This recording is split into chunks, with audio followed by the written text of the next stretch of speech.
ముందుగా తెలంగాణ ప్రజలందరికీ కూడా నూతన సంవత్సర శుభాకాంక్షలు తెలియజేస్తా ఉన్నాను. ఈ సంవత్సరం అంతా కూడా తెలంగాణ ప్రజలందరి జీవితాల్లో మంచిగా జరగాలని చెప్పి మీరు కోరుకున్న పనులన్నీ నెరవేరాలని చెప్పి మనస్ఫూర్తిగా ఒక ఆడబిడ్డగా కోరుకుంటాం.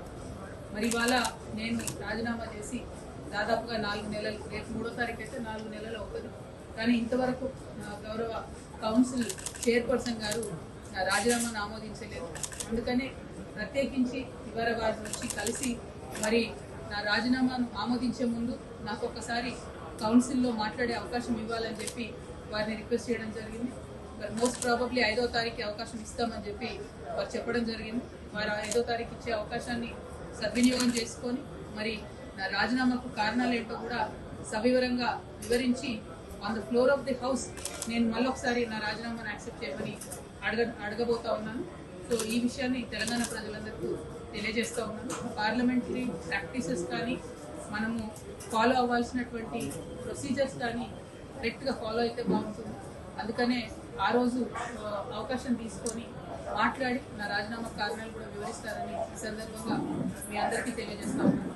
అట్ ద సేమ్ టైం నిన్న ఈరోజు రాష్ట్రంలో జరుగుతున్నటువంటి రాజకీయాలన్నింటినీ కూడా పరిణామాలన్నింటినీ కూడా మనం చూస్తూ ఉన్నాం. మరి ప్రత్యేకించి ఈ మధ్యనే నేను పాలమూరు జిల్లాకు కూడా పర్యటనకు వెళ్ళడం జరిగింది.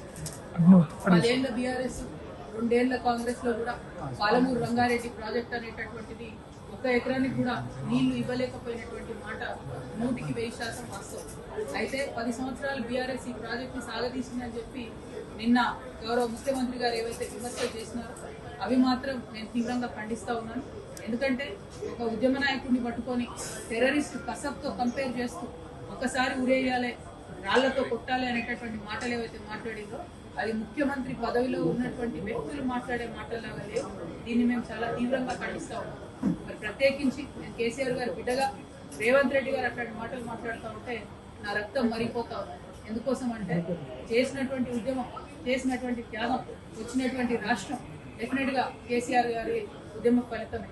మరి ఇవాళ అదే రాష్ట్రానికి ముఖ్యమంత్రి అయినటువంటి వ్యక్తి కేసీఆర్ గారి చిత్తశుద్ధిని శంకిస్తా ఉంటే నేను రిక్వెస్ట్ చేస్తా ఉన్నాను, కేసీఆర్ గారే డైరెక్ట్ గా హౌస్ కి వచ్చి మరి ఇటువంటి ఆరోపణలు చేసేటటువంటి వాళ్ళ నోర్లన్నీ మూతపడేలా చేయాలి. ఎందుకంటే సోర్స్ జూరాల నుంచి శ్రీశైలం ఎందుకు మార్చారు అనేది కేసీఆర్ గారికే బాగా తెలుసు. అట్లా కాకుండా ఈ బబుల్ షూటర్స్ గా చెప్పుకునేటటువంటి వాళ్లకు డిప్యూటీ ఫ్లోర్ లీడర్ పదవులు ఇచ్చి మరి వారితో జవాబు చెప్పిద్దామంటే ప్రజలకైతే విషయం అర్థం కాదు, మ్యాటర్ పోదు. మరి బబుల్ షూటర్ల వల్లనే ఈ ట్రబుల్ అంతా వచ్చింది. ఈ బబుల్ షూటర్ల వల్లనే మొదటి ప్యాకేజ్ దెబ్బపడ్డది. ఈ బబుల్ షూటర్ వల్లనే పాలమూరు రంగారెడ్డి లాంటి ప్రాజెక్టులు చాలా పెద్ద ఎత్తున ఇబ్బంది పడ్డాయి. మళ్ళా వాళ్ళకే పెత్తనం ఇచ్చి వాళ్ళకే డిప్యూటీ లీడర్లు ఇచ్చి మరి అసెంబ్లీకి కేసీఆర్ గారు రాకపోతే మాత్రం బీఆర్ఎస్ పార్టీని ఆ భగవంతుడు కూడా కాపాడలేడు. In the interest of the people of Telangana KCR గారు వస్తే బాగుంది. ఎందుకు మాటలు పడాలి?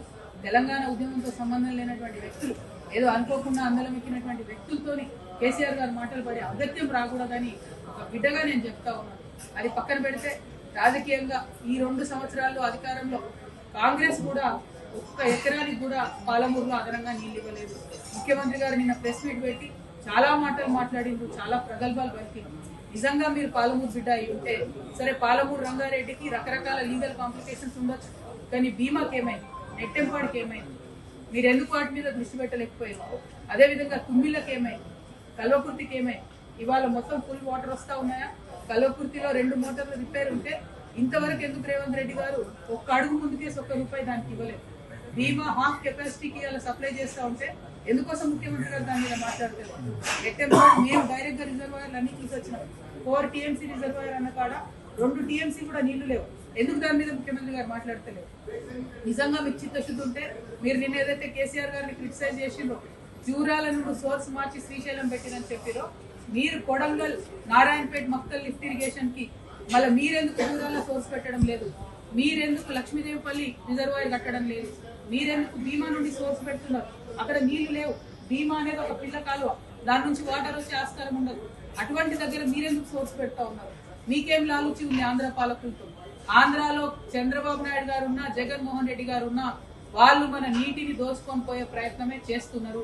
ఆ రాజకీయాన్ని పక్కన పెట్టి ప్రాంత ప్రయోజనాలను ఏవైతే ఆంధ్ర నాయకులు కలిసి కాపాడుకుంటున్నారో మన తెలంగాణలో చిత్తశుద్ధి లోపించింది. ఇవాళ మేడిగడ్డను 2 ఏళ్ళు ఎండబెట్టిన తర్వాత రేవంత్ రెడ్డి గారికి జ్ఞానోదయమై ఇప్పుడు టెండర్ పిలిచి ఇప్పుడు బాగు చేస్తున్నారు. లక్షల ఎకరాలు 2 ఏళ్లలో ఎండబెట్టింది మీరు. ఆ రైతన్నల కడుపు కోత మీకు కొట్టకుండా పోదు.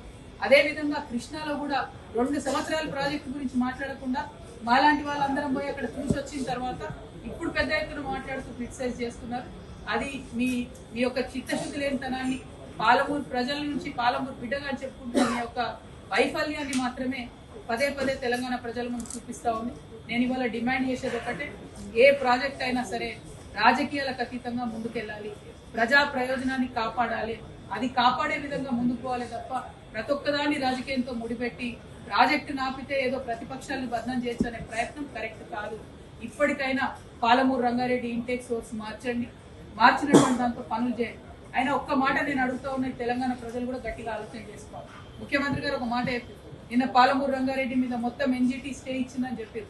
రాయలసీమ లిఫ్ట్ ఇరిగేషన్ మీద స్టే లేదా అండి? వాళ్ళు పనులు చేసుకోలేదా వాళ్ళ భూభాగంలో?